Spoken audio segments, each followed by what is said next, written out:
this dogma of the psychic trauma and bad mothering that scientists at the NIH argued against, who developed methods for brain imaging and conducted the first brain imaging studies in patients with schizophrenia.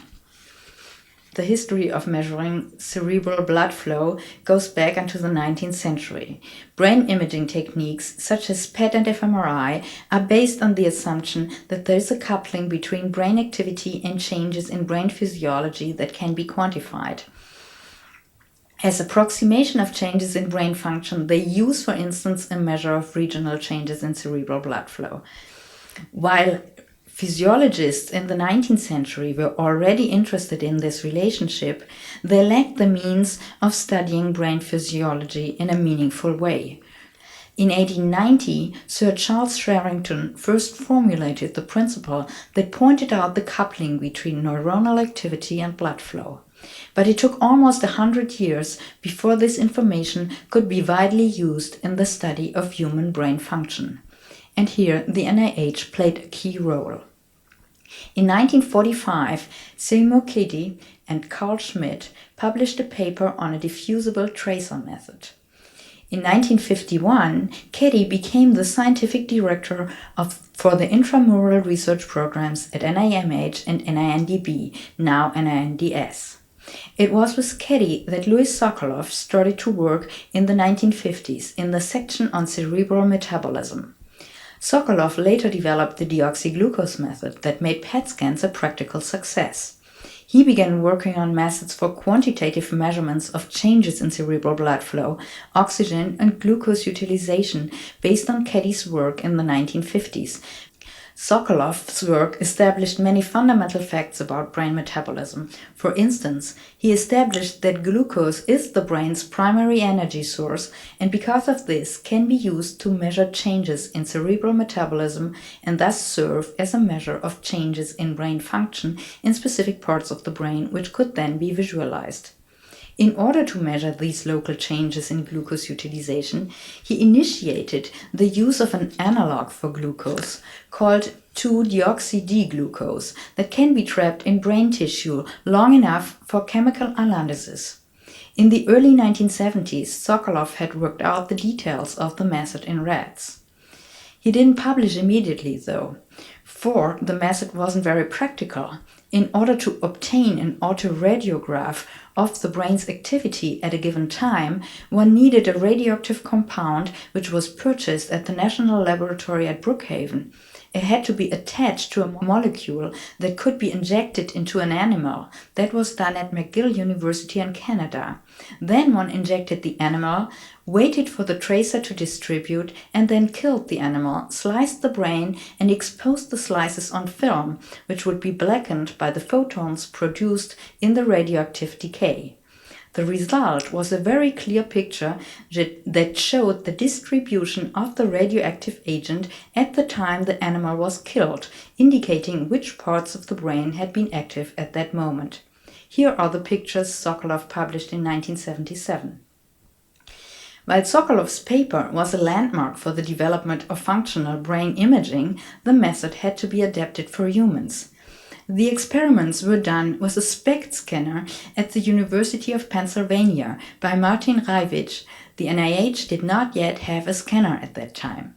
In 1979, finally, together with Drevets, Sokoloff published the deoxyglucose method for measuring local cerebral glucose utilization in man. I want to call your attention for a moment to the difference in quality of the pictures that were obtained with the scanner. Sokoloff commented, "Not nearly as good as the autoradiography method, because the autoradiography method gives us 100 micrometer resolution, and this would give us a couple of centimeters. And the best PET scanners now may be 2 millimeters. So 2 millimeters versus 100 micrometers is quite a difference in resolution. Because it is obviated in today's discussion of brain imaging in the lay press, that scientists had a point of reference when they developed the new methods of measuring brain activity in vivo. What made Sokoloff succeed at that moment? Two things had happened. There was an incentive because in 1973 at Washington University St. Louis, a group of scientists developed the first human PET scanner. However, it was only the method published by Sokoloff and his colleagues using 18F-deoxyglucose that gave three-dimensional information on cerebral blood flow and oxygen consumption and its changes over time. What contributed to the practical success of Sokoloff's method was that he was at NIH. A recognized leader in radiological research, Giovanni Di Ciro became chief of the neuroradiology section at the NINDB, now NINDS, and helped build the NIH first PET scanner.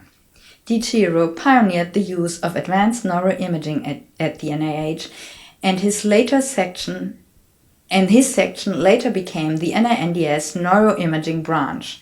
One of his many achievements was devising PET procedures for the study of glucose utilization in the brain. He was one of the pioneers to use Sokoloff's method in cancer research.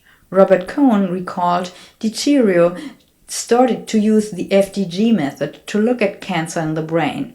What he saw was that most cancers were hot. That is, that in many cancers, the metabolic rate of a cancer was greater than the rest of the brain tissue. Now, FDG is used for cancer, which was not originally the intent of the deoxyglucose method, but it has turned out to be its most useful aspect. Which is one of those great things about science. Sometimes you develop one thing for one thing, and the science was very good, but cancer wasn't really what it was originally intended to do.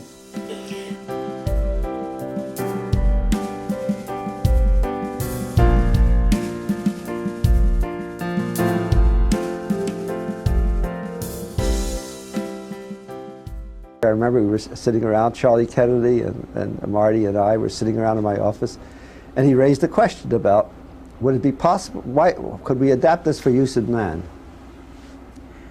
And I quipped. I said, I didn't see how.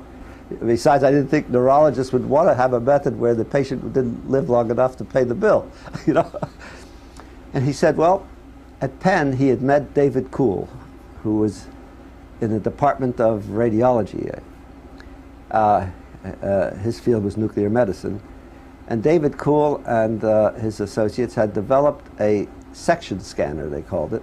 And at that time it was up to the Mark IV section scanner, which was an instrument with 4 scintillation counters placed in the corners of a rectangle, which rotated around a plane of the head and picked up radiation from the tissues in that plane, and with computer techniques could reconstruct images of the concentration of the label at different places in that plane, including the brain. And I think they'd used it already for carbon-11 labeled carbon monoxide to look at local blood volume in the brain. And Marty said, you know, that it might be possible to use that. So the next problem was, okay, if we solve that problem, we still have the problem of getting a gamma-emitting tracer, because the detectors outside the head won't pick up beta radiation. It needs gamma emitters. Kuhl and Marty brought in Al Wolf, who was a radiochemist at Brookhaven National Laboratories and a wizard at cyclotron use and synthesis of organic radiochemicals. Wolf's group could make fluorodeoxyglucose labeled with fluorine 18, and they fortunately could make it in a 2 position. So we did the necessary biochemical studies here, where we showed that 2-fluorodeoxyglucose is just as good a substrate for hexokinase as deoxyglucose. And we injected into animals. We got autoradiograms that looked just like the deoxyglucose autoradiograms. And so it was time to go ahead and